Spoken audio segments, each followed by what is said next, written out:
As I mentioned, I'm the Director of Research at Bravehearts, and I've been here for just over 15 years now.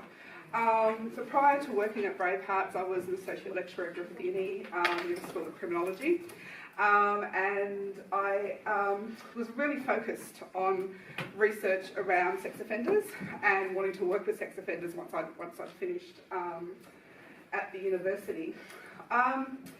While I was lecturing and doing my PhD, I had a phone call from a friend's partner. She and I had studied our psychology degree together, and she went off to Melbourne and I came up here to Queensland. And she was a survivor of child sexual assault. She had been sexually abused by her uncle from the ages of around about 4 to 8. She didn't tell her parents as a child. And it wasn't until she was a teenager, she was about 18 or 19, when she decided to tell her parents. Her parents didn't believe her. They actually sort of accused her of lying and said that she was making this up. She had gone off the rails as a teenager, and they just sort of said that, look, this was the sort of person she was. She made up stories like this and she lied constantly. So she never really spoke or dealt with what had happened to her. So when her partner Chris rang me, he rang me to tell me that Alyssa had taken her life and had committed suicide.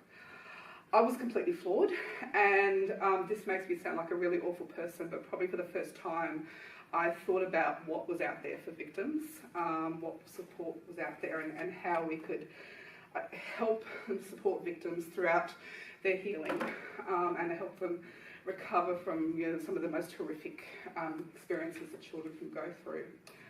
At the time, so this was back in late 2002, and you're probably all way too young to remember this. Every time I tell this story, I think I'm getting older and older. But back in 2002, Bravehearts founder Hetty Johnston was in the news nearly every night.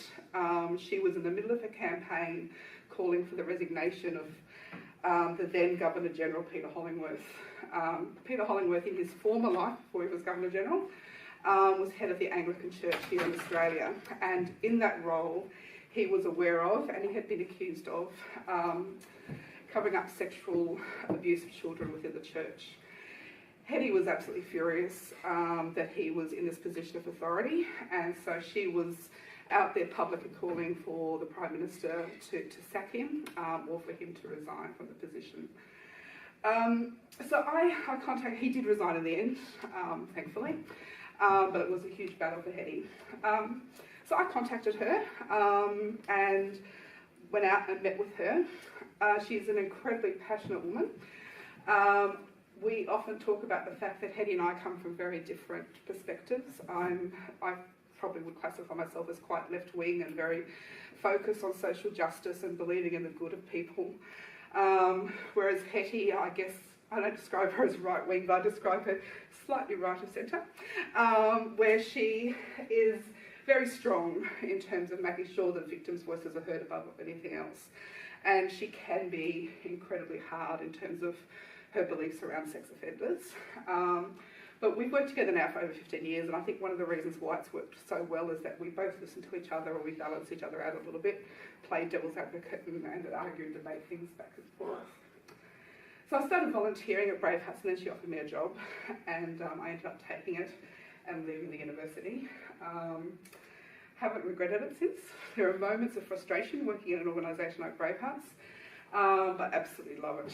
And I guess one of the reasons why Bravehearts appealed to me, besides seeing Hetty in the news and seeing her as such a strong voice for victims, is that Bravehearts believes very strongly in dealing with the issue of child sexual assault holistically. So we certainly do have our services, our direct services supporting victims, but we do so much more because we believe that you have to deal with every angle of this problem to be able to properly prevent it in our communities. And Hetty always talks about the fact that she asked me to come to Bravehearts because I did have that angle of understanding around sex offenders, and that was where all my work was previously. So Bravehearts deals with child sexual assault across what we call our 3 P's: educate, empower and protect. So we have our education programs, and these are focused on children, and when we talk about educating children around personal safety, I'd really like to emphasise that the program is not aimed at making children responsible for their own safety, because little kids shouldn't have that responsibility. But we as adults are the ones who should be protecting kids. But we do need to give kids as much information as possible, the knowledge and the skills to stay as safe as they can, to lessen their vulnerability, so to build resilience in children and empower kids so they're less vulnerable to offenders. And also to give them the skills to know what to do if anything does happen that makes them feel unsafe. We've then got Empower here, which is most of our service, our direct services. So we have counselling. So Bravehearts provides counselling to survivors of child sexual assault of any age. So from very young children, where we often work with their parents as well as the young child, right up through to adult survivors of child sexual assault. One of the things that made Bravehearts quite different in the beginning was that we would see male survivors of child sexual assault, and we're a specialist sexual assault service that would do that. Most sexual assault services are set up for women, and they do an amazing job. I'm not trashing them at all, and there's a reason why they focus only on women. But of course there are lots of male survivors of child sexual assault, as well as sexual assault in adulthood, where there's nowhere for them to go.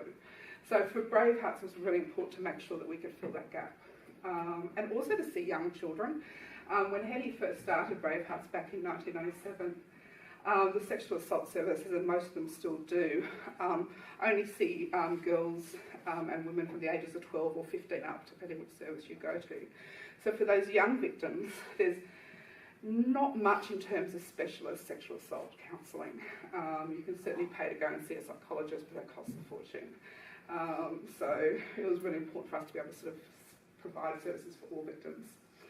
Our Turning Corners program is a relatively new program. Right through, we've always seen children who have got problem sexualised behaviours. So kids under the age of 12 where they are acting out sexually, and I hate saying it, sexually offending against another child. I hate terming them as offenders. It's the easiest way to get the information across. So we've always seen those young kids, but there's always been this gap for older or young people who sexually abuse other young people and children. There are some really great services, and certainly GIFTS here at Griffith Uni is an amazing service, and the Mater Hospital is also a great counselling service. But for those young offenders from the ages of 12 to 18, unless they've had a conviction or they're going through the criminal justice process, they haven't got access to those services. So we've developed Turning Corners with Jason, who heads it up and has developed the program as a very specialised service that sort of works on what's called the Good Lives model, working with young people who are acting out sexually or who are at risk of doing that. It's currently being evaluated by the University of the Sunshine Coast because it's unfunded, or it's funded through a donor.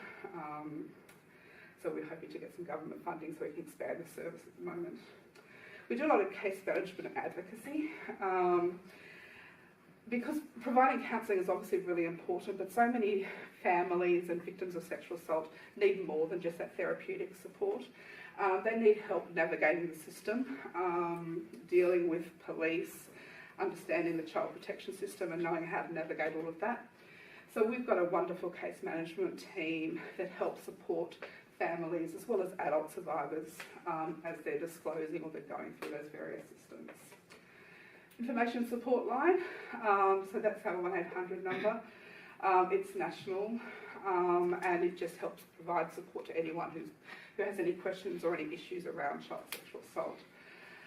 We also do a fair bit of training, and we've been doing this for a number of years. About 3 years ago we started our Child Place Health and Safety program with EY, which is an international risk management firm. And it's all about both of those, training and the Child Place program, are about going into organisations and helping them ensure that they are as child safe as possible. So you would have all been pretty much aware around the Royal Commission that we've recently had into institutional responses to child sexual abuse. And a lot of that was focused on how institutions have failed victims historically. And we need to ensure that organisations and institutions have the knowledge and are able to sort of support victims as they come forward, but also try and prevent any sexual harm of children within those workplaces. Community engagement fundraising, I will skip over this one because I'm not interested in fundraising, but as an organisation we get very little government funding. Probably about a third of our funding comes from the government, and that supports our counselling service. Everything else up there we actually have to fundraise to do, and so we have a very energetic fundraising team who go out there trying to bring in money for us. You may have seen a guy walking around the Gold Coast called Claude, pushing a lawnmower. He's an amazing man. I always get his age wrong because I hate saying he looks older than what he actually is. But he's an amazing man. He's been pushing his lawnmower, raising money for us for just around about 10 years now, and he's raised over $1 million just by himself, pushing a lawnmower and getting donations from people as he goes. He's just come back from a trip walking from Melbourne to Geelong. I think he's got another trip coming up walking to Mackay or somewhere. I always get lost with it. So we rely on not only individuals like Claude, but also sort of being able to fundraise to keep our services going. And then the protect stream is sort of where I sit, and that's sort of through our research and lobbying. So again, taking that holistic approach to trying to prevent child sexual assault, it was really important for us to make sure that the voices of victims are heard when we're looking at different types of legislation, when we're looking at different policies around dealing with child sexual assault. So we sort of are really strong in trying to do that, and also very much of the belief that anything that we push or we advocate for has to be based in evidence. There are lots of legislations out there, and I'll talk about some of them later on, one in particular that Darren Hinch is pushing for at the moment, that we don't support because there's absolutely no evidence behind it, despite the fact that it sounds like a great idea. It's just not. And there's finally down there, sorry I talk forever about Bravehearts, I'm really passionate about what we do. Just at the bottom out down there is what we call our alternative reporting options. So one of the things we know about victims of child sexual assault is that it's really hard to disclose and really hard to speak out. So a number of years ago we started the Sexual Assault Disclosure Scheme, which is aimed at historical adult survivors of child sexual assault who want to speak out. They may not feel like they're ready to talk to police, or they might find that a really daunting process. So we sort of developed this scheme as a way that we can act as a conduit of information from victims to the police, and it's an official way that we can get information about offenders and offences to police without the victim having to come forward and sort of sit there and talk to police. The Join the Dots scheme is sort of what we call our sort of, it's a version of that, of SADS, but it's sort of aimed towards young people, and it's around encouraging young people to disclose what they're seeing online. I say young people, it's probably all of you guys. Trying to encourage them to disclose what they see online. We work really closely with Task Force Argos at Queensland Police Service, who deal with all of the online offences, and we were talking to John Rouse, who heads up the task force, around the fact that we have quite a few young people who come to us sort of saying, look, this guy's approached me online, he's been sending me these pictures, or he's asked me to do this, or he's asked me to meet him. I don't want to go to police, what can I do with that? So we spoke to John around that, and we sort of, between the two of us, we sort of came up with this Join the Dots scheme, which allows young people to report those types of instances to police, again, anonymously if they want to, through us, so we just pass that information on to police. We've only just relaunched it a couple of weeks ago. It's been running since 2014, but again, it's one of those things we have no funding for, so it was absolutely horrific. The website looked awful. The app, which unfortunately is still awful, is not the greatest. But the Queensland Family and Child Commission has sort of helped us redo the website, and we relaunched that a couple of weeks ago. So that's Bravehearts.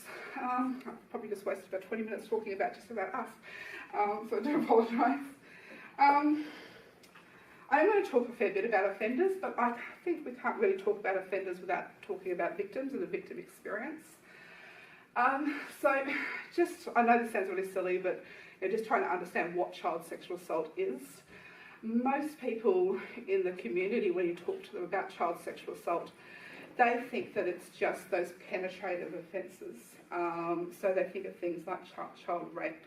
They don't necessarily think about non-contact offences, children being approached online, or even just children being touched inappropriately or fondled.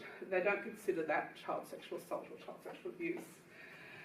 The Royal Commission put out this definition, which is that child sexual assault is any act which exposes a child to or involves a child in sexual processes beyond his or her understanding or contrary to accepted community standards. It's really broad and sounds really technical and really boring, but what that really means is that it includes all of these types of offences down here. So it includes those contact offences, so those penetrative offences that we typically think about it. Also includes kissing, fondling, indecent dealing, forcing a child to touch your genitals or to touch you sexually, or you touching a child sexually. Those non-contact offences, so just talking to children in a sexual manner or a sexually explicit manner. Making obscene phone calls to kids, exposing kids to all sorts of discussions or even jokes around sexual incidences can be considered as abusive. And then the sort of the media aspect. So that's sort of where children are sort of shown pornography, exposed to images online, encouraged to take images of themselves and to share that with the offender or other people. So it includes a whole raft of things. So it's a whole continuum of behaviours and not just what I think people typically think of. It's also really important to know that, and this is the one thing that's missing out of the Royal Commission definition, which I think they should have included, is that it doesn't just involve an adult and a child. It can involve a child and another child. Wherever there is that imbalance of power, it can result in child sexual assault. These are just some facts and some stats around child sexual assault. The one that a lot of people get blown away with is the 1 in 5 statistic. So research over the last 10, 20 years has shown pretty consistently that 1 in 5 children will be sexually harmed in some way before their 18th birthday. So that's 20% of our kids.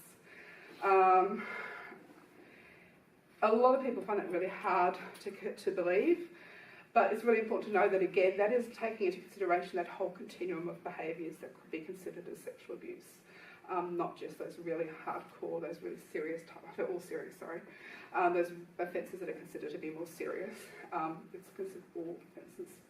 When you look at boys and girls, the rates vary. It's about 1 in 3 girls who are sexually harmed before their 18th birthday. So a third of our young girls. And it varies for boys, but it varies around about between 1 in 6 and 1 in 7 boys who are sexually harmed before their 18th birthday. We know, everyone who works in the sector knows that boys underreport for all sorts of reasons. If the offender is a male, it can be really hard for boys to speak out because they're really worried that someone will think that they're gay or they'll question their sexuality. If the offender is a woman, it can be even harder for boys to speak out because there's whole sort of social dynamics about males and females and what they should be okay with. Years ago, Hetty was away and I got roped into doing a current affairs story about a female teacher in Victoria. She was 42 and the young boy was 13. She'd been charged and convicted with the offences against him, and I got roped into this current affairs story about female offenders and the impacts on victims. The next day I got a phone call from a father. We got a few phone calls in the office, most of them are okay. This phone call was from his dad, who I took the call, and he basically said to me that I was absolutely full of shit, and if it had been his son, he would have just patted him on the back and told him how lucky he was to have this sexual experience at 13. I turned around and said to him, so if it was your 13-year-old daughter and a 42-year-old male teacher, would you pat her on the back and say how lucky she was? And he said, no, it's different for girls than it is for boys. I can tell you now it's not. Male victims of child sexual assault experience just as much trauma, sometimes different versions of trauma because of gender, but they experience just as much trauma as girls who are victimised. So it's really important, I think, for us to to recognise that, because male victims find it very hard to deal with what they have to deal with. There's the whole thing around masculinity. We also know that despite what most people think, most offenders are known, loved and trusted by the child and their family. So between, research again varies, as research always does, between around 70 and 90% of the time, offenders are known to the child. So I think we often think about sex offenders as being the strangers, and that we always talk to kids, or certainly when I was in school, all I ever got taught was stranger danger stuff. Hopefully that's changing now, and people like at your age have been taught more sort of broad personal safety messages. We know that offenders spend, and again I'll talk about this in a little while, spend and invest a lot of time in grooming children and their families to be able to offend. They get to know children before they'll offend against them. Those stranger cases are the ones we tend to hear about in the news. So cases like Daniel Morecambe being picked up off the road by Brett Cowan. They're the ones that grab our media attention. Which of course is, they're horrendous cases, but unfortunately it sometimes skews people's attention to just focusing on warning their kids about strangers.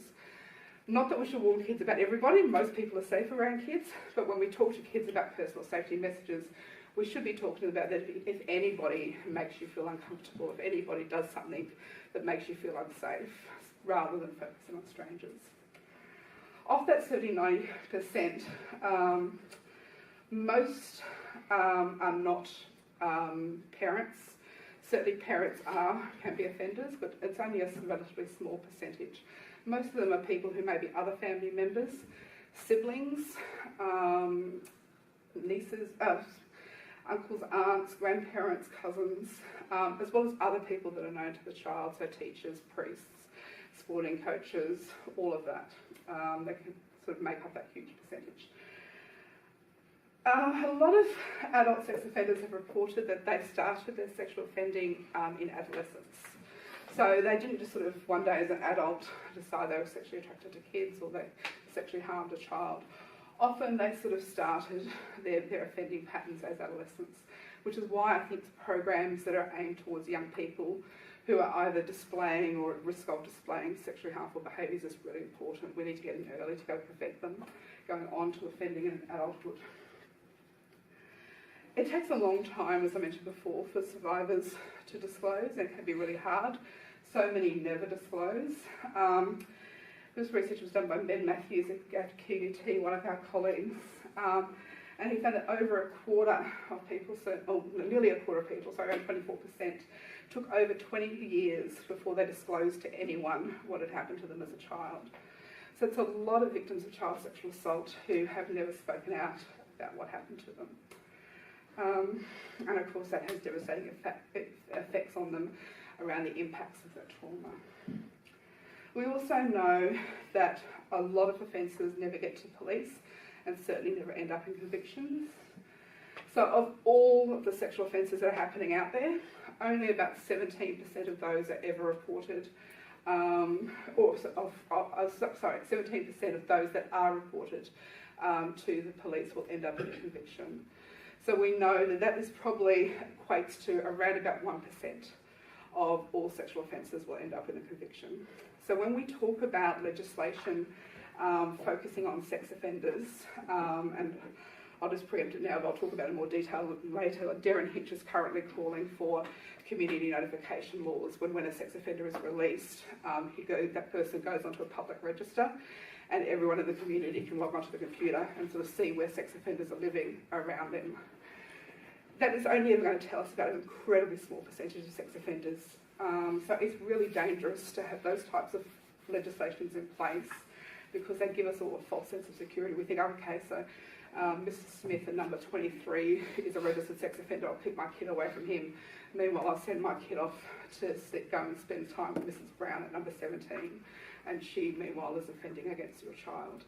So it's a really problematic when we focus on a very small percentage of offenders who have a conviction. And again, I'll talk about women as offenders in a little while. It's a bit of a passion of mine to talk more about women as offenders. but around about 5%, and again research varies, of convicted sex offenders are women. So again, that's something that we don't talk about. There's that whole belief that women don't harm children, that the people we need to be focusing on are just males, but women can be incredibly abusive and harmful. One of the things that Bravehearts is really adamant about doing is pulling child sexual assault out of the pot of abuse and neglect. For so long, and it still unfortunately happens a fair bit, when policies or legislations are being talked about, it's talked about child abuse and neglect, and sexual abuse is just sort of lumped in there. The problem with doing that is that child sexual abuse is so much different to other forms of abuse and neglect. And this little table sort of shows some of those differences. So, for example, who the perpetrator is very different. With child sexual assault, it's most commonly someone, as already mentioned, that is known to the family or is a family member, someone who's known to the child. When we talk about neglect, physical abuse, emotional abuse, the offender is usually a primary caregiver, so it's usually a parent or a carer within the child's home. Again, not always, but these are sort of commonly occurs. In terms of the socioeconomic status where these abuses tend to happen, with child sexual assault, when we look at the rates of child sexual assault across different communities, it happens pretty uniformly across all different socioeconomic status groups. It doesn't just happen across the poorer demographics, it happens pretty uniformly across them all. However, socioeconomic status is known to be an important risk factor when we're looking at neglect of children and physical abuse of children, and it's certainly, research is indicating it, that it could be quite important in relation to emotional abuse, although it's a little bit unclear there. Here in Queensland, for example, one of the most prolific child sex offenders here in Queensland was a man named Clarence Osborne. He was a court reporter and he abused thousands of boys here on the Gold Coast. Most of his victims were from very affluent families, and this happened a long time ago. He was offending in the 60s and 70s. A lot of his victims, who are now adults, have since spoken out and sort of said that the reason why Clarence was someone who they befriended was because he filled a gap in their lives, while their families, and I'm not sort of saying that their fathers were to blame or their mothers were to blame at all, while they were sort of focused on making money and working and they were caught up in all of that, Clarence came along and he sort of said to a lot of these boys, look, why don't you come out fishing with me, I'll take you camping, I'll spend some time with you. So he spent time with these young boys that their fathers weren't able to do or were sort of a little bit too busy to do. So these boys were not vulnerable because their parents were poor or they came from really low socioeconomic areas. They were vulnerable because there was something missing in their lives in terms of that connection with a father figure, and Clarence came along and filled that.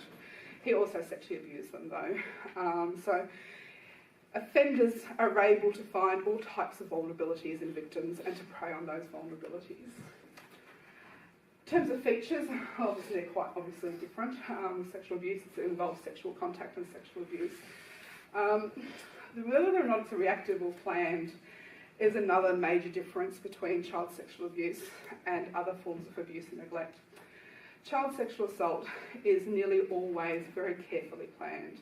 Offenders invest a lot of time in grooming children, getting to know children, getting to know families, parents, becoming friends with parents. So they will plan exactly what they're going to do. With child neglect, physical abuse and emotional abuse, usually this is something that is reactive. It's not something that the parent plans to do. They don't plan to neglect their child. Usually, these are we've got to be careful of that to make too much of a generalisation. They don't often plan to physically abuse their child. Sometimes it just happens out of anger, frustration, all of those sorts of things. So that's again is another really important difference between abuse and neglect. So our argument is always that if we sort of put child sexual assault in the pot with these other forms of abuse, we're not going to be able to deal with it effectively because we're not dealing with those very different dynamics and not addressing those different dynamics. The effects of child sexual assault can be absolutely horrific. A little bit by saying, look, it's not all doom and gloom for many victims. Many victims who are able to speak out or who are in supportive families, even if they aren't able to speak out but they're in supportive families, The effects of child sexual assault can be mitigated.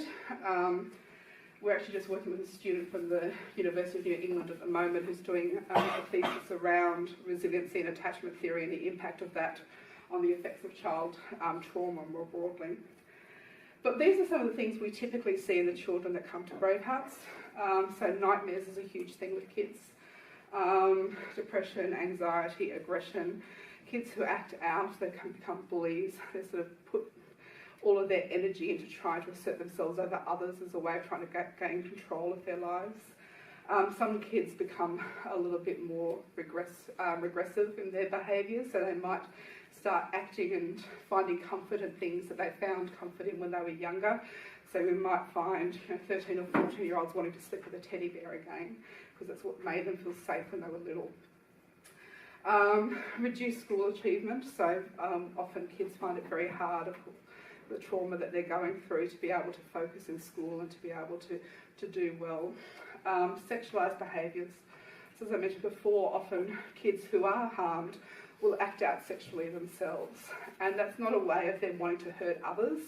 Often it's a way of them trying to gain control or understanding about what's happening to them, so they act out in similar ways to what's happening to them. They perceive themselves as being very different from others, and it's really, really sad.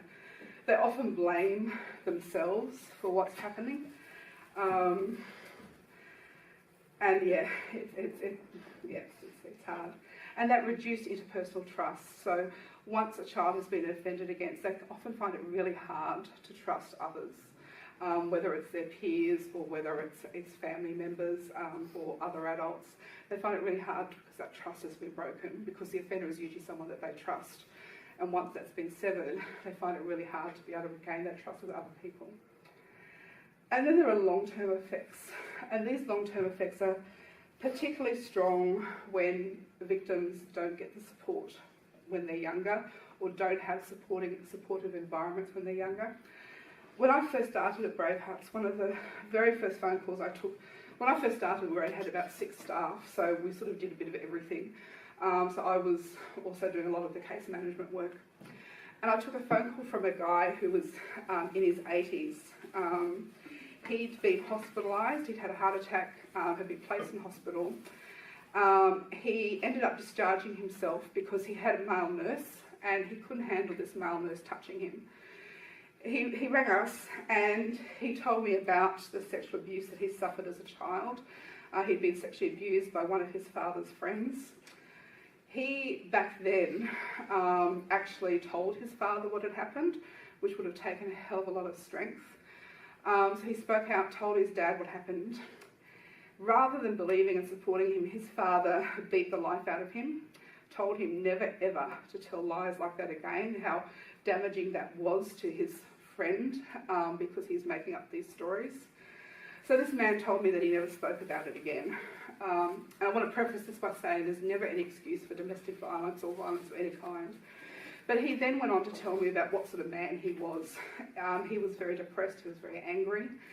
He told me that he did physically abuse every woman that he ever had a relationship with. He told me that he physically abused his children. He said he didn't sexually abuse them, but he physically abused his kids. He was a really angry man. And as I say, there's absolutely no excuse for that. But at the same time, as I was listening to him, I just kept thinking that if his father had believed him when he first spoke out, if his father had supported him when he first spoke out, then all of the people that this man had hurt as an adult, and even through all his relationships, they might never have been hurt. You know, he might never have hurt those people. So the impacts of not only the sexual abuse on this man, but on the reaction of his father, absolutely devastating, not just for that man, but for people that he had relationships with. How depressing, I'm so sorry. It's not the most uplifting topic, I do realise that. Now we're going to talk about one of my favourite subjects, sex offenders themselves. Can I just ask though, at 80, was it just the fact that he had a male nurse was the catalyst for him coming and telling someone? Yeah, it was. He said to me that he's never ever told, after he's told his father, he never spoke to anyone else again.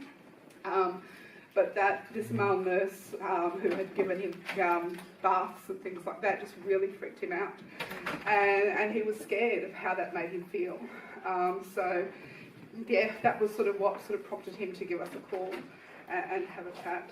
So yeah, and it's amazing. I think that for many victims, there are all sorts of triggers to why they speak out.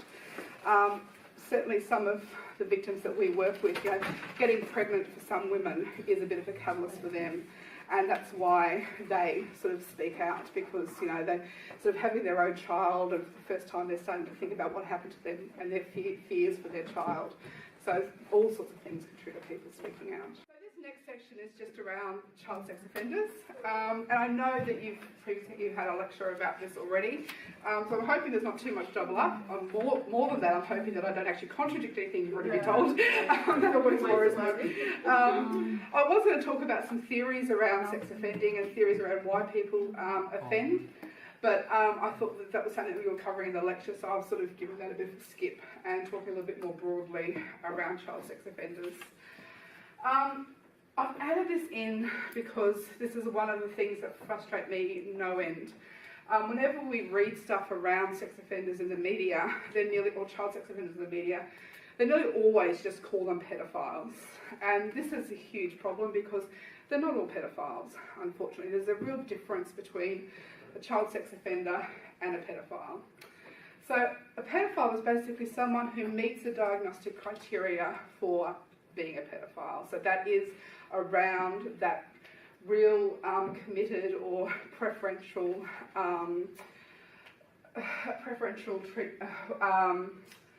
gosh, my brain just seized up, for their real preference for children as sexual partners. So pedophiles tend not to be able to have become sexually aroused around adults or people their own age.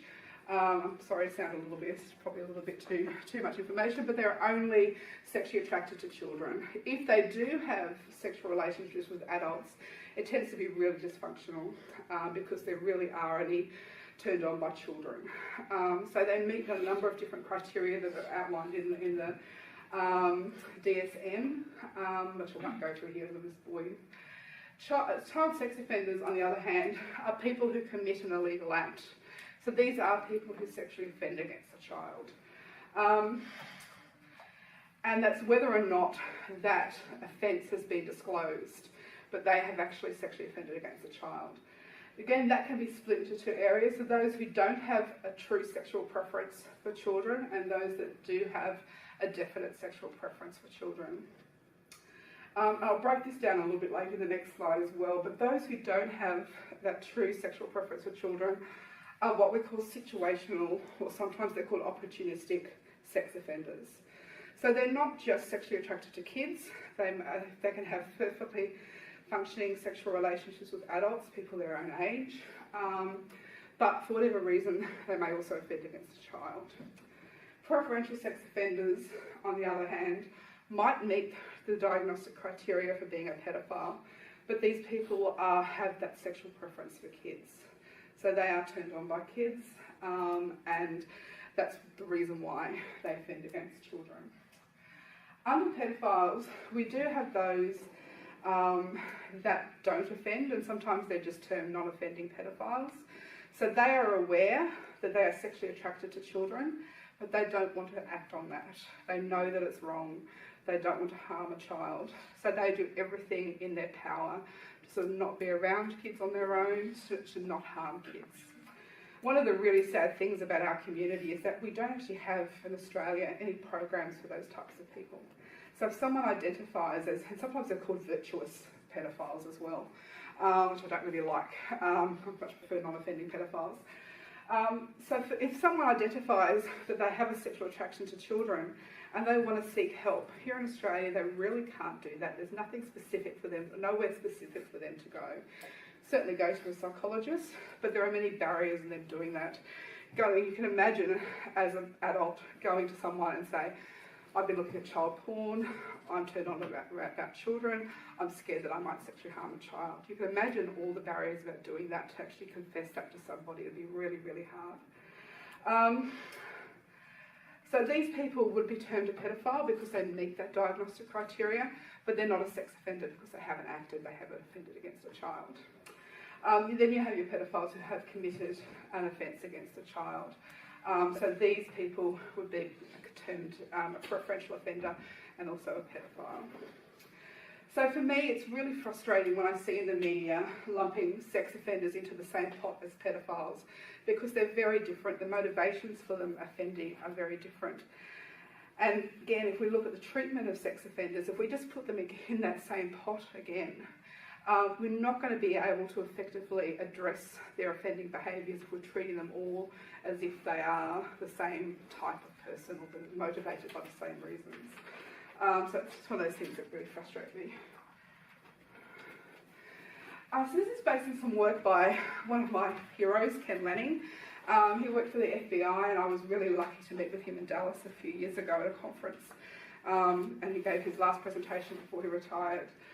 But Ken came up with this motivation continuum for trying to understand sex offenders and why they offend. So at one end, we've got those situational or opportunistic offenders, and at the other end, you've got your preferential offenders.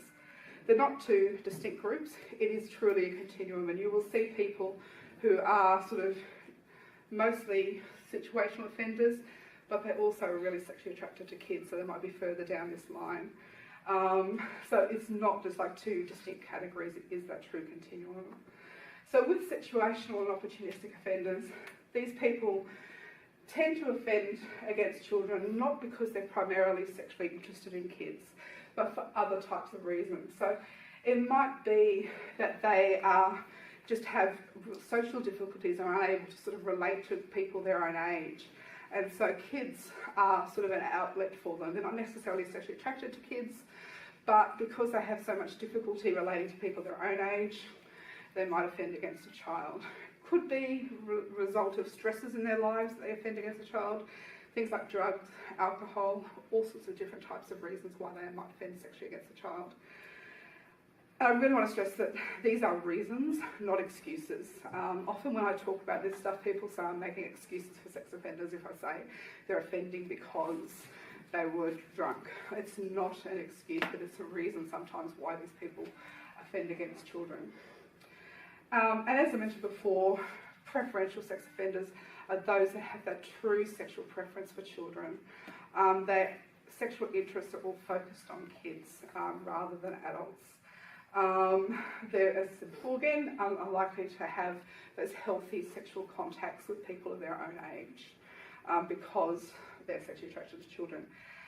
They can still be married, they can still have sexual relationships with adults, but as I said before, that's often very dysfunctional. The offending cycle is something that is pretty typical for most sex offenders. Most offenders will experience this cycle, sometimes over and over again, sometimes just the first time, and then others they sort of skip steps. But this is a pretty typical cycle for offenders to begin offending and to harm children. So the first stage there are those thoughts and feelings. These can be both negative and positive thoughts and feelings around sexually offending against a child. So an offender might start sort of thinking that, looking at their neighbour and thinking, oh, I'm sexually attracted to that child. I wouldn't mind sort of spending some time alone with that child. Those feelings might be accompanied by feelings of guilt and fear, like, why am I feeling this? It's a child, I shouldn't be sexually attracted to that child, but I am. So the offender may feel guilt. It could be excitement, it could be the more positive feelings. The next stage, the pro-offending thinking stage, is really where if they have had those negative feelings about their thoughts around offending against a child, this pro-offending thinking stage is where they turn that around. So they might sort of think to themselves, oh, look, she's 13, she's old enough, kids at 13, can have sex, I'm sure, I won't hurt her, or, he's only 7, but I'm not going to penetrate, I'll just touch him, we'll just masturbate, I won't actually penetrate him, so it won't hurt him. So they make anything they've had, any of those negative thoughts they've had in that first stage, they turn it around so that it allows them to feel okay around sexually offending against a child. The next stage is that fantasy and rehearsal stage. And whilst I say they typically go through all these stages, there's no sort of set time, like they don't spend 2 months in the fantasy rehearsal stage. They can just sort of do this over a couple of hours, or it could be months. So in this stage is where the offender starts to think about what they'd like to do to that child. So they imagine sexually harming this child, or the sexual activity with this child or this young person. What it'd be like, where it might take place, what the victim might look like. They might feel like they're sexually attracted to, 7-year-old blonde girls. So this is where they start to have those fantasies, and they sort of rehearse them in their own minds.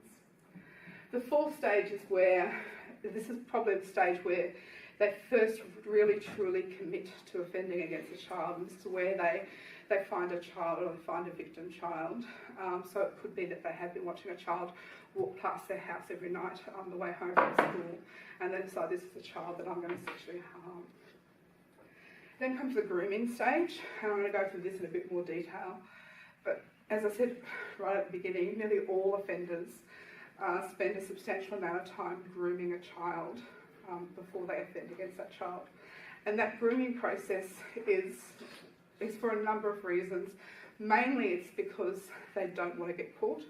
So they spend a lot of time grooming a child to stay silent, to not speak out, to keep the secret about what's happening to them.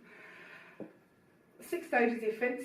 I'm not going to go into details there. You clearly would understand that that's where they offend against the child. However, that offence, when that offence occurs, next time round, that offence might feed back into the fantasy in the rehearsal stage. It might help fuel those fantasies around what they want to do the next time around. The seventh stage is guilt and fear.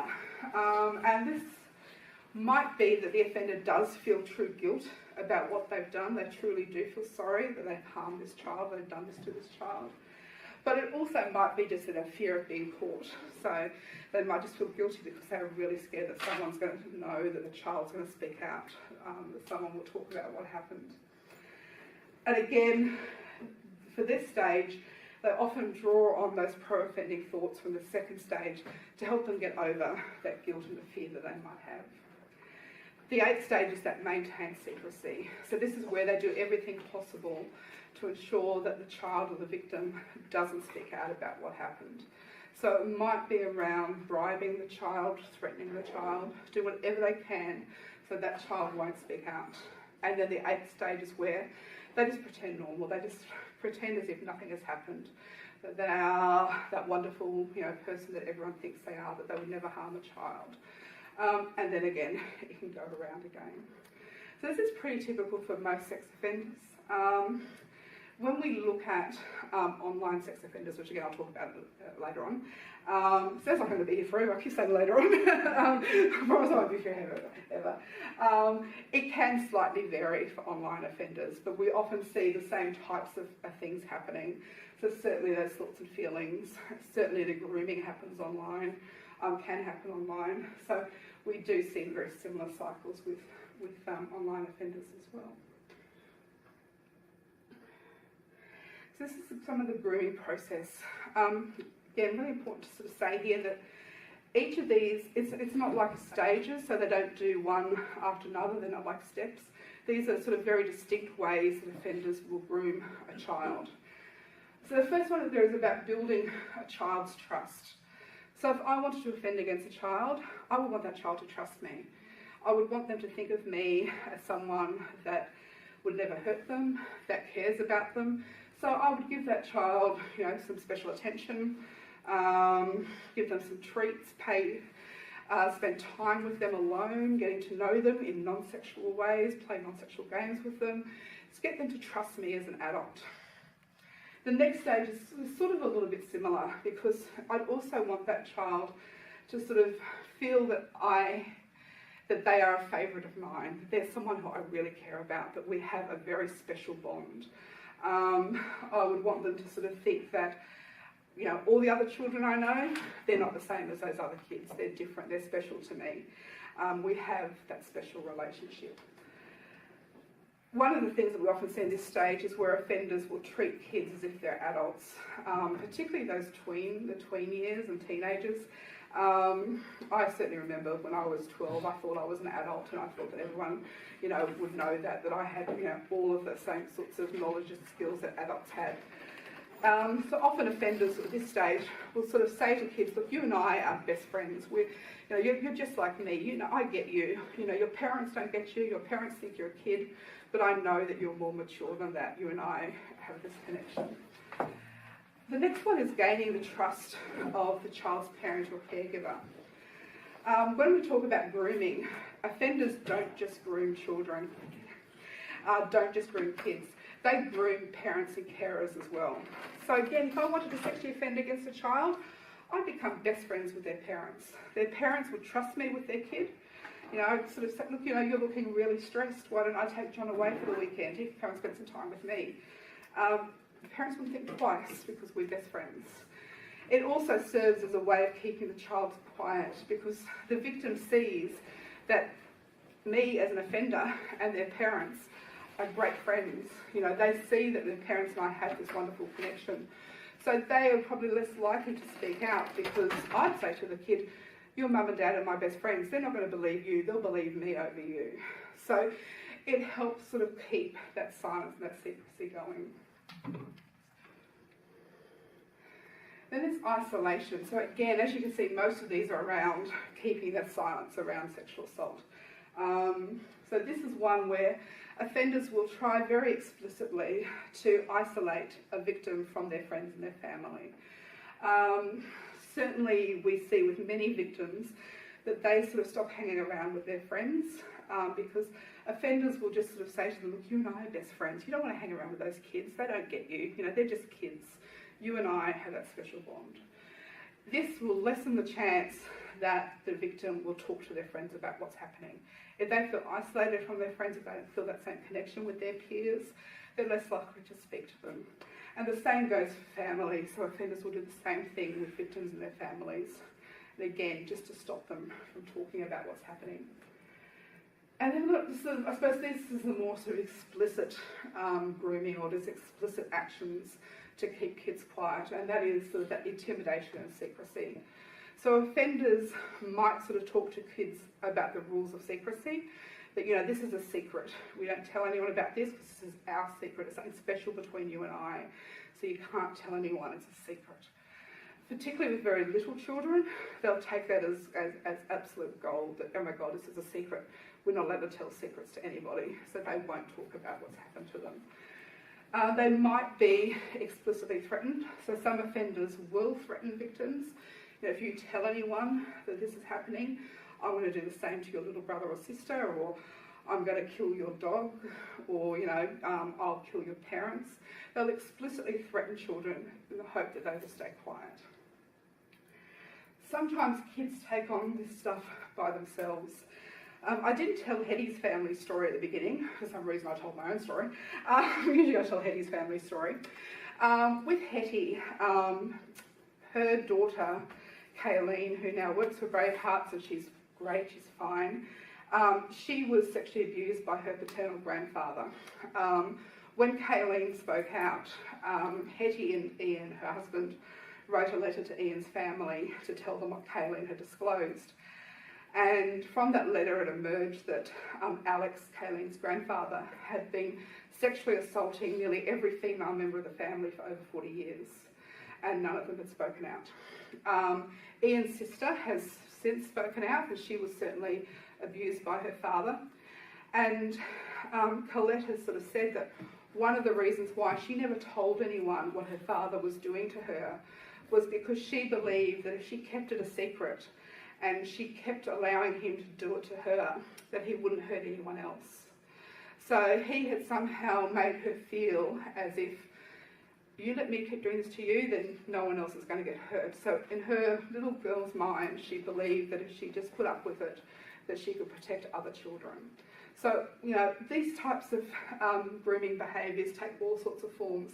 They can be really explicit or they can be implicit within the behaviours of the offender. The testing waters or boundary violation, this is the sorts of acts we see occur just prior to the abuse itself happening. And this is where the offender, as this title suggests, test the waters to sort of see how far they can push their behaviours with the child. So again, I might invite a child over to my house. I always say this, and I sound so old. I might have some, porn magazines on the thing. We don't have porn magazines anymore. There might be porn on my computer. The child sees that. I go, oh my God, you weren't supposed to see that, but what do you think? And just test how the child is going to respond to that type of material. It might be that we're watching videos, here we go, got old again, DVDs or Netflix, whatever. I just put my hand on the child's thigh and just sort of see how they react to me touching them. Move my hand up a little further, it's just testing those waters, making the child feel comfortable with me touching them. So that helps the offender know how far they can go and how much they can push it with the child.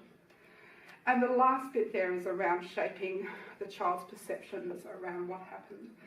And this is where the offender tries to make the child feel confused about what's gone on. So as an offender, they might sort of say to the child, look, everybody does this. This happens for everybody. When you love somebody, this is what you do. I love you, you love me, so this is why we do this. So there's nothing wrong with it. It might make the child feel as if they're responsible for it. You didn't say no to me. You didn't push my hand away. You wanted to look at the images on my computer. So make the child feel as if it's my fault. I should have done something. And again, this is then making that child take on that responsibility, take on the blame for what happened. It'll lessen the chance that the child will speak out because they feel as if, well, people are going to know it's my fault. So I made this happen. So again, they'll stay quiet around what happened. This is just some research that was done by a couple of Griffith University people who I don't think are here anymore. I know Richard's in London, and I think Stephen Smallbone's retired. Does anyone know? Yeah, I'm pretty sure he's retired. Both were here when I was at Griffith Uni, my colleagues. Stephen was my PhD supervisor. This is some research they did, and looking at how people actually gain access to children. And this, of course, is when we're talking about extrafamilial offenders, so offenders who aren't family members. So 46% of offenders will actually spend time with children while the parent or the caregiver is there. So they will sort of, again, that's part of that grooming process, making the child feel as if mum and dad are friends, look, we're all friends together. So they will spend that time with those children and get that child to trust them because they're all together, they're friends together. The next one, again, talking about, as I said before, around grooming, these offenders will make friends with parents or caregivers. So that they will purposely sort of, become really close friends with those parents to be able to access their children. I hate saying that, it makes it sound like they're sort of, I don't know, a commodity. But have access to kids and to be able to befriend children. You see around about 8% volunteer for child or teen organisations. So a lot of offenders will target organisations where there are kids. I know Wendy mentioned that she spoke about Dennis Ferguson to you guys earlier. Dennis Ferguson, quite famously, because we took it to a current affair, rang Bravehearts one day. He'd been released. This was not the last time he was released, it was the time before.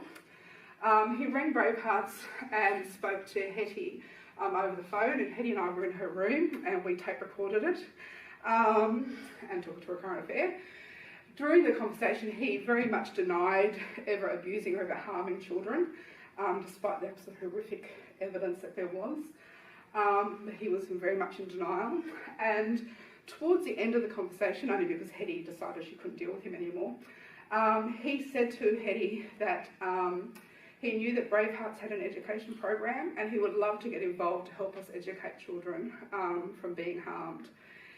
It absolutely floored us because he was one of the most notorious sex offenders here in Queensland, and here he was offering to work with Bravehearts, which has always been incredibly vocal and very well known for not supporting sex offenders.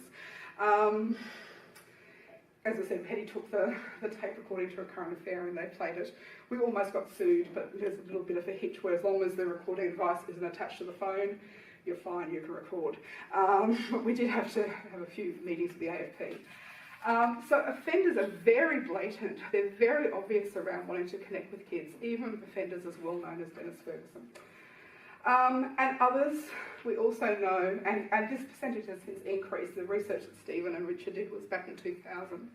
And I know through work with Task Force Argos that they're seeing more and more instances of this where sex offenders are going onto dating sites and becoming romantically involved with single mums. So if you're on a dating site and you're a single mum, don't put that you're a single mum. Leave that to a little bit later on, because offenders will purposely target you because they will see you and your child as being vulnerable. So that's Dennis Ferguson. I don't know whether you showed a photo of Dennis. Yeah. Dennis, unfortunately for him, sounds terrible, looks like the stereotype of a sex offender, looked like, he's now passed away, looked like the very stereotype of what a sex offender looks like. Very creepy looking. He had visual problems, so he was always squinting because he couldn't see properly. That's basically what he looked like. So he looks like, when you think about a sex offender, unfortunately Dennis is what you think about. This guy here was someone who I absolutely loved. I used to watch The Collectors constantly on ABC TV. He's Andy Muirhead, and he headed up the Collectors program on ABC, which is no longer. Young guy, baby face, and he has now spent a substantial amount of time in jail in Hobart for possession of child exploitation material. He has a substantial amount of child exploitation material on his computer. Look at that face, you wouldn't normally think of that as being a sex offender. He looks like everybody else. And that's the reality. Sex offenders don't necessarily look like Dennis Ferguson. They look like everybody else. Again, I hate saying this because now I make everyone go, oh my God, who's a sex offender out there? Most people are safe around kids. I'll just say that again. Most people are safe around kids. Most people aren't sex offenders. But the reality is they don't look like the stereotype. So it's really important. You had the Channel 9 reporter. Yes. I was going to say Ben Fordham, but it wasn't Ben Fordham. No, they're not getting in trouble. He actually did a lot of stories about sex offenders. Yes, that's right. And took on that mantle of, reporting about how bad they were while he was actually, he never actually acted on it. He didn't act on it, but the conversations that police had were where he was talking about how he wanted to very much and have very young children. And he was again a young reporter. I can't remember his last name. Was it kind of Ben? Oh, the guy with black hair. Yeah. And I mean, he quite famously chased down the sex offender Robert Hughes, who was an actor on TV. Yes. Again, you're all too young to remember the show Hey Dad, which was in on the 80s. And Robert Hughes played the father in that television program, and he sexually offended against a young girl. Yeah. Was it Ben Fordham? No. Ben McCormack. McCormack. Like I said, Ben Fordham again. I shouldn't. Just for the record, Ben Fordham, not a sex offender. But yes, Ben McCormack, that's him. So Ben McCormack now quite famously chased down Robert Hughes, a sex offender in Thailand, and was there. There's images of Robert Hughes in the car and Ben Fordham sort of questioning him quite aggressively about his offences against children. And meanwhile, this young guy, again, who was online talking to sex offenders and talking about his fantasies with very young children and his activities watching children, etc. So it's concerning. So yeah, the reality is sex offenders come from all walks of life as well. They're not, those strangers that we talk about.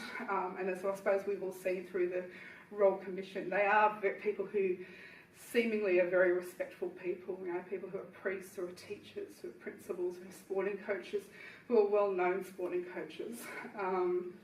They're people that come from every walk, lawyers, police officers, counsellors, I'm sure, and criminologists. Mm-hmm. Another quite famous, many of you, I don't know whether his stuff is still around, he and his wife are actually very good friends of mine, but Paul Wilson was a very well-known criminologist from Bond University. He was one of the most recognised Australian criminologists internationally. And his wife Robin and I were very good friends. We published a few articles together. And a few years ago, it was like about 6 o'clock in the morning, and I was in bed, and my phone went off, and it was Hetty. She was sitting at the airport waiting for a flight, reading the paper, and in the paper was the fact that Paul Wilson from Bond University had been officially charged with child sexual abuse offences going back historically. And Hetty's going, get Paul off our, because I invited Paul onto our research committee, and Hetty's going to get pulled off our committee. I'm going, no, it can't be true. And I must admit, even though I know, I still find it really hard struggling to know that this person who I knew and respected had sexually offended against his daughter's friends when they were little. So they do come from all walks of life. This graph down here is a little bit old now, but again, with the research around this area, sometimes it's really hard to keep on top of it all. But this is from an Australian Bureau of Statistics personal safety survey a few years ago. And what they found in terms of offenders of sexual abuse was, so you can see at the top there, mothers or stepmothers, just less than 1%. Other female relatives also just less than 1%. Fathers or stepfathers, well, the purple one there, around about 13%. Strangers, only about 11%. So sort of, as I said before, we often think about strangers as being the majority of sex offenders, but they are a smaller percentage.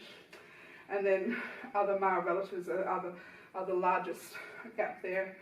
Family friends are 16%. Acquaintances or neighbours also about 16%. And 15% for other known persons. So, again, a little bit old, but it's still very relevant to what we sort of see now. When we look at the data around the offenders of victims who come to Bravehearts, very much follows that type of pattern. I did want to talk a little about female sex offenders because so many people don't, and when we do talk about child sex offenders, we focus only on males. As an organisation, I get really frustrated because we often get hate mail and get criticised because we're sort of seen as being anti-men because we talk out publicly against sex offenders. The reality is that most sex offenders are males. And that's why it sort of seems when we're talking out about sex offenders, we're only talking about male sex offenders. But we do know that females sexually offend as well. So the rate of female sex offenders varies. And when we look at convicted sex offenders, it's usually around about 7%, 5 to 7%. But a lot of research varies again and suggests it could be from anywhere from 2 to 9% of sex offenders are female. And you can see there a study in the UK. Oh, I didn't put references in this slide. I'm so sorry. If you need references from this or you're doing anything with this, let me know. I thought I'd be really good with that, but I obviously haven't. There was a study not that long ago in the UK. They estimated conservatively that of the sex offenders, suspected sex offenders in the UK, around about 20% of them were women. What we know about female sex offenders is that they can sexually offend in conjunction with a male offender, so they may support a male offender in his offending against children, but they can also offend themselves against children. They're typically portrayed very differently in the media. Often it's sort of seen as, some very sort of unhappy woman who's just struggling and unable to cope, or she's depressed, and so she, focuses on a teenage boy. We sort of see that a lot, that whole image of female teachers who are sex offenders. Again, there was this, I guess you're probably way too young to remember this, there was quite a famous case in the US that sort of really brought this to attention in the 90s. It was a teacher named Mary Kay Latourneau who had a sexual relationship with her young student who was 11, I think, when they first started their sexual relationship, Villet. She ended up married to him. I think they're still married today. Oh no, I did read recently that they separated. She was convicted of offences against Villet, was put into jail. She was released, and the conditions were she wasn't to meet with him again. She was then caught having sex with him in a car and was put back into jail straight away. She got pregnant from that encounter. I think they've had 3 children together in the end. But the whole way that she was portrayed in the media back in the 90s was absolutely astounding. Every photo of her, she was a very petite, young little, teacher, and she was always looking very sad, with her face looking down. They talked about her problems with mental health and her struggles with her husband. She was portrayed very much as a victim, and yet she had had sex with this very young boy. And that's sort of typically how we often unfortunately portray female offenders. We have our own in Australia, of course, and Diane Brimble was one a few years ago She was, I chose this one because I was just reading another article today about a male teacher. She sexually propositioned a 10-year-old boy. He had Asperger's syndrome, Asperger's. She fondled him. She did sexually indecently deal with him. She was charged with that. She actually had his name tattooed on her chest. She claimed to be in love with this 10-year-old boy. He knew that it was wrong. He sort of told her to stop, and he rejected all her advances, and he told his father, which is how it came to light.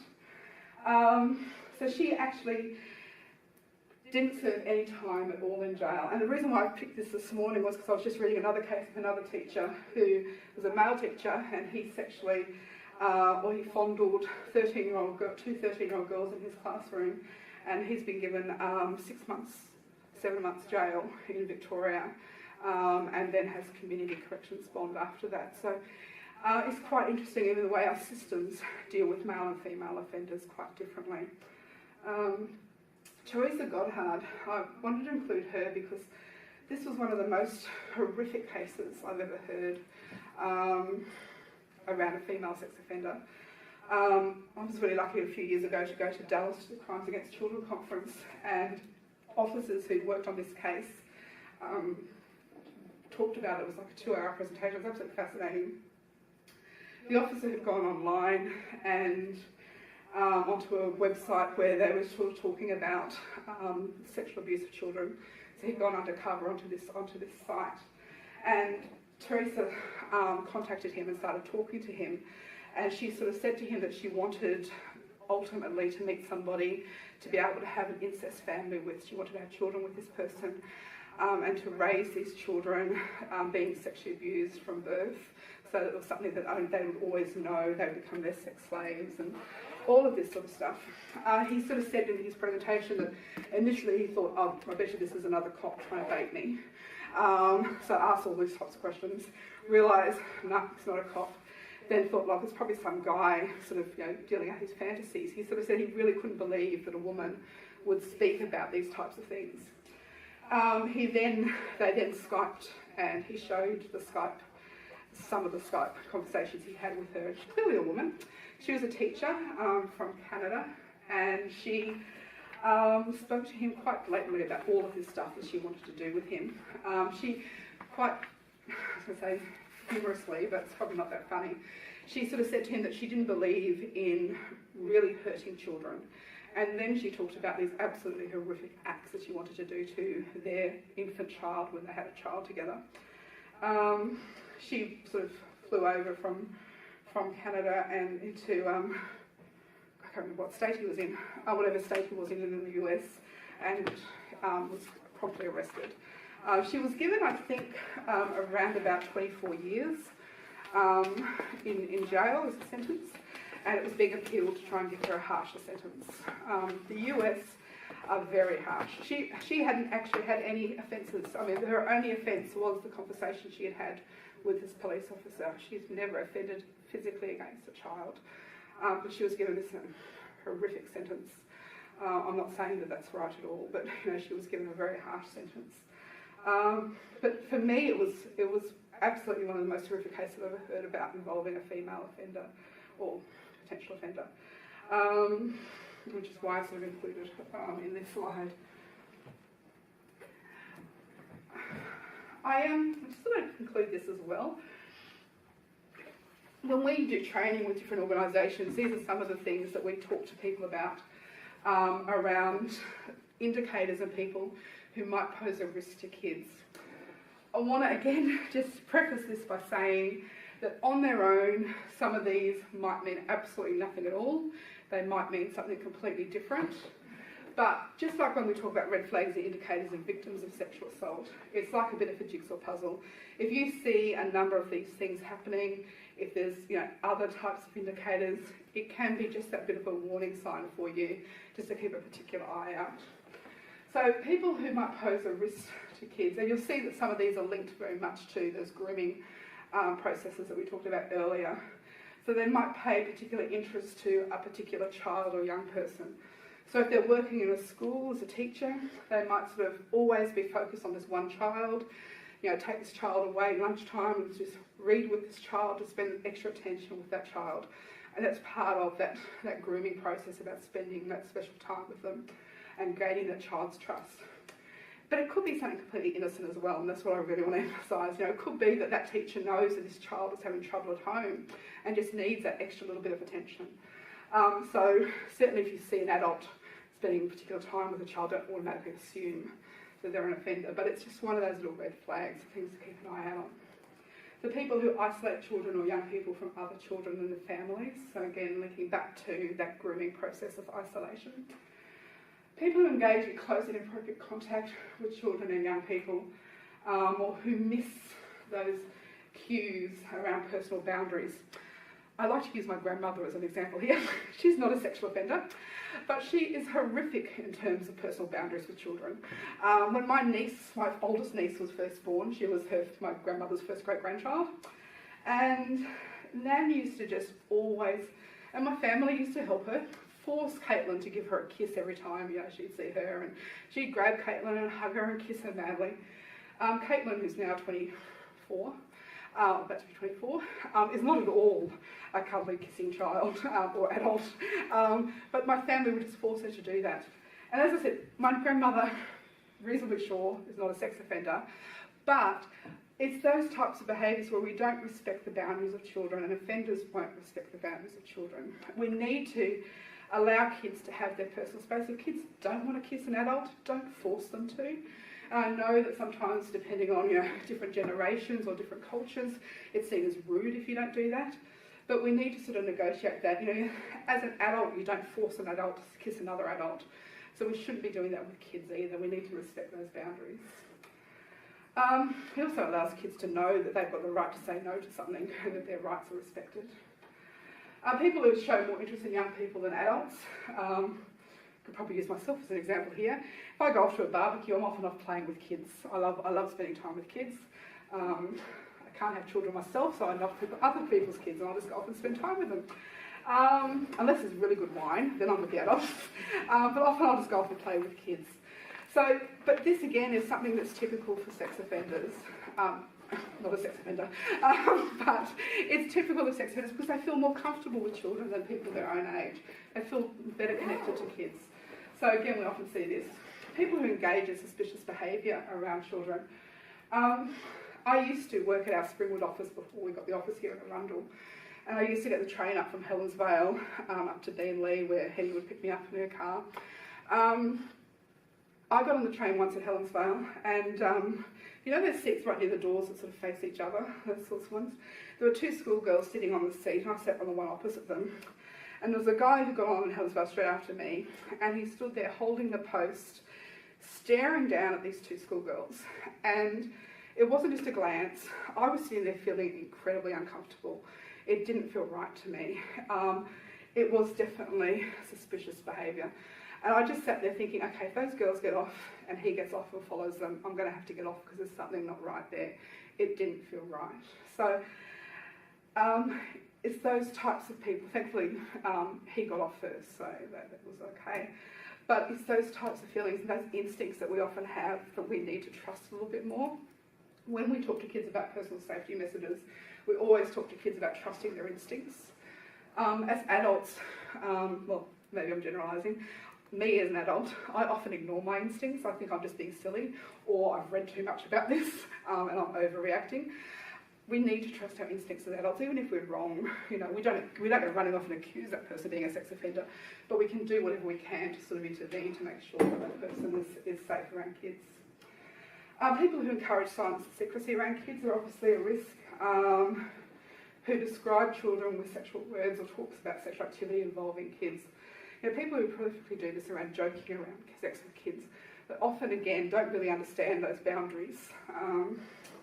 People who seem unclear about what's appropriate, just a link to that. And people who download child exploitation material. The research is a bit mixed, and I'm about to talk about this as well. I will finish by 5, I promise. I'll speed through this. I do this all the time. But there are links between those who download and save child exploitation material and view child exploitation material and those who have contact offences. So, I won't go through all this. So I suppose now we're seeing what so some people are terming the new sex offender, and these are sex offenders who offend online. So we see news items around online offenders all the time. It's becoming more and more prolific, and it's a real battle for police to be able to keep on top of this sort of stuff. So we know, for example, that the internet makes child exploitation material images. I've got to change that language, I hate child abuse images. Child exploitation material much more easily accessible to offenders. They're able to access those images more anonymously. So back in the old days when I was young, without the internet, if offenders wanted child pornography, they had to be part of some sort of, I hate using the term ring, but some sort of connected group where they're able to get those images or produce them themselves. They weren't able just to log online because we didn't have internet and to be able to download and see these images. I'm really dating myself. I sound so old when I say the internet wasn't around when I was a teenager. It wasn't. The internet allows offenders to contact and groom kids more easily. So they're able to sort of be online, they're anonymous, the child doesn't see what they look like, they can pretend to be a child or another child, they can pretend to be whoever they are, that they want to be. And they can spend that time developing that relationship with children online, having that child trust them. And the internet can also provide legitimisation for pedophiles and their behaviour. So for offenders who might sort of stumble across child pornography and they might find it a little bit sexually exciting, and they go, God, this is so wrong, I shouldn't be thinking about kids this way. But they find more and more images. They find forums where sex offenders talk about their genuine love for children, and that they don't want to harm children, but they really love kids, and this is an expression of love. So it can, for some offenders, make what they initially feel is something that they shouldn't be feeling. Okay, that's all right because other people feel this way as well. So we know that predators establish contact with kids through all sorts of sites, through social networking sites, through different chat rooms or different apps like Kik, things like Snapchat. They are contacting kids through those sites. We also know that a lot of teenagers use online forums to talk about issues that they can't talk about with their parents. So, certainly there was some fuss a while ago around a website that was sort of for young kids or teenagers who were struggling with their sexual identity and sort of unsure about who they were sexually, and so they were able to go on this forum and talk about that. And there was real concerns because there had been a couple of identified sex offenders who'd gone onto that site to purposely target those young kids because they were already vulnerable, because they were sort of struggling with that sexual identity. So we certainly do sort of see that as well. And again, this next big paragraph, it's all around offenders and that grooming process, making that child feel special, have that special attention, feel like a friend rather than as a child in an adult relationship, to develop that. And they certainly do use child exploitation material to sort of groom children to make them feel like it's okay. And so there's a couple of different studies and some different schools of thought around whether or not there are any links between those who view online images or who download child exploitation material and those who will actually offend offline. Most research, I'm going to say, sort of sticks around about 40% to under 50% of offenders who are online also have contact offences. That's what most research shows. Michael Burke, who again I sort of got pleasure to meet. If any of you are really interested in this area, by the way, I'm just going to do a quick plug. There's a conference at Bond University at the end of August called Youth Technology and Virtual Communities. Michael's going to be there. It's run by Task Force Argos at QPS. It's an amazing conference. There's some really interesting speakers internationally who come and talk about this stuff. Michael's a really interesting guy. He claims that through all of his research, it's around about 85% of offenders who offend online will also offend offline. So he puts it a lot higher than other research around. And he sort of talks about the flaws in other research but other researchers talk about the flaws in his research. But there certainly is definitely a link there. Oh God, I finished. Okay, really quickly. I promise I'll get you out of here by 5. 3 minutes, 2 minutes. Can sex offenders be rehabilitated? We know through research that recidivism amongst child sex offenders is officially quite low. Often when they do reoffend, it's actually not sexual offences, it's other types of offences. It varies greatly, as you can sort of see through some of these stats. Those who have the greater risk of reoffending are those extrafamilial offenders, so those who aren't family members who offend against other people's children. They tend to show greater recidivism rates. However, it is mixed. Hetty and I debate this a lot, because I sort of quite agree with the bottom one here, that it's anywhere between 2 and 16%. Hetty believes it's a lot higher. She believes it's a lot higher than any stat up there. She'd say about 80 to 85%. And the reason why she says that, and she does have a legitimate point, is that we know that how hard it is for offenders to get caught the first time. So it's going to be even more harder for them to be caught a second or third or fourth time. So measuring recidivism is really hard. However, I guess I have a little bit more faith than she does around offenders' ability to rehabilitate.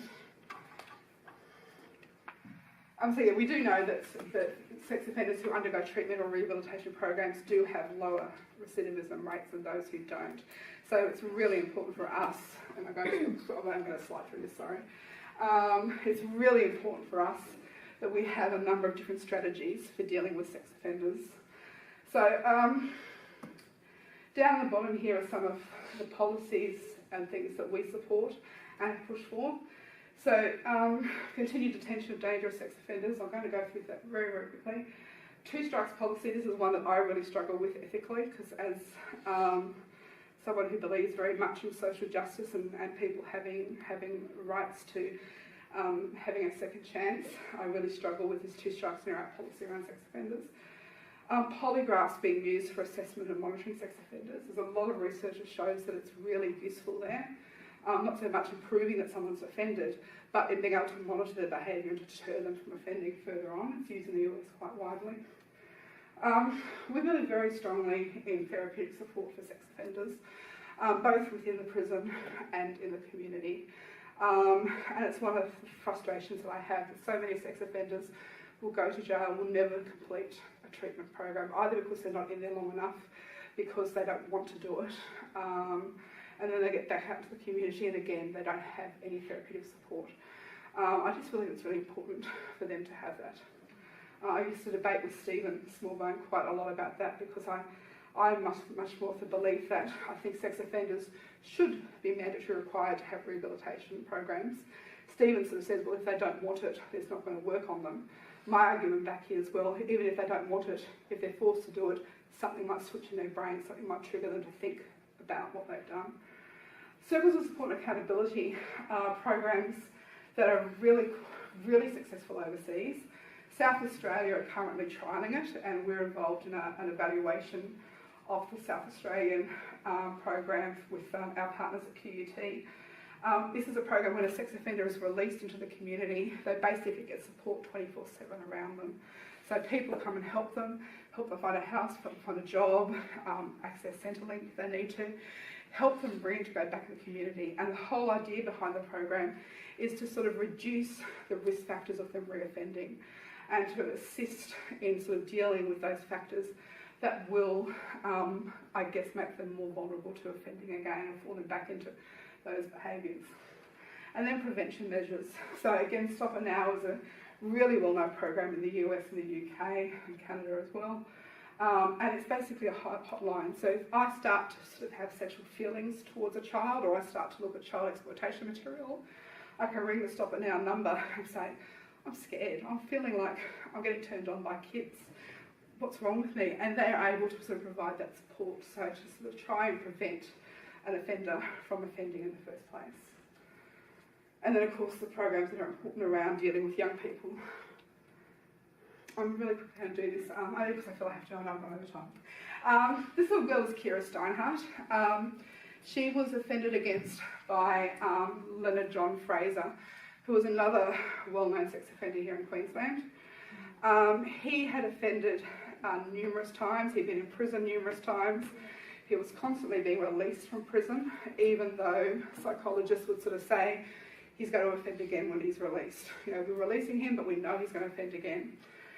This last time that he was released, he raped and murdered Kira, and he also raped and murdered 2 adult women, heavily with Teresa, Kira's mum, and pushed Queensland to introduce legislation where if psychologists sort of said this offender is going to reoffend, he's at high risk of reoffending, his risk can't be managed in the community, that the offender is kept in jail post their release date.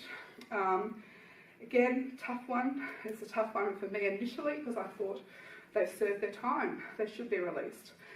But then when you look at Kira's face and the faces of many victims who've been offended against by offenders who've been released, why do we release people when we know that that risk is high, that they're going to offend again? So we were very much of the belief that we shouldn't release offenders if we know they're going to offend again. If the risk is assessed as being low, because there's always going to be a level of risk, if it's going to be assessed as low, and psychologists say that we can manage that risk in the community, then by all means release them. Give them all the support they need to sort of not offend while they're in the community. But if we know they're going to offend again, why are we releasing them to hurt other people? So through our lobbying, we ended up getting the Dangerous Prison Sex Offenders Act introduced here in Queensland, and it's now being replicated across all states and territories, which is fabulous for us. I won't talk about this one because I talked about it a little bit earlier. Darren Hinch is very much pushing for a community notification of sex offenders. So in the US, when you drive down the street, you'll often see signs like pedophile free zone. You will see signs in people's front yard saying pedophile lives here, or sex offender lives here, a photo of the person, their name. You can go online and you can sort of have little red dots on all the houses in your street where a sex offender lives. So Darren's pushing for that here in Australia, with support of the Bruce and Denise Morgan. We don't support it, and I think people are often surprised by that. But the research in the US shows that it doesn't work.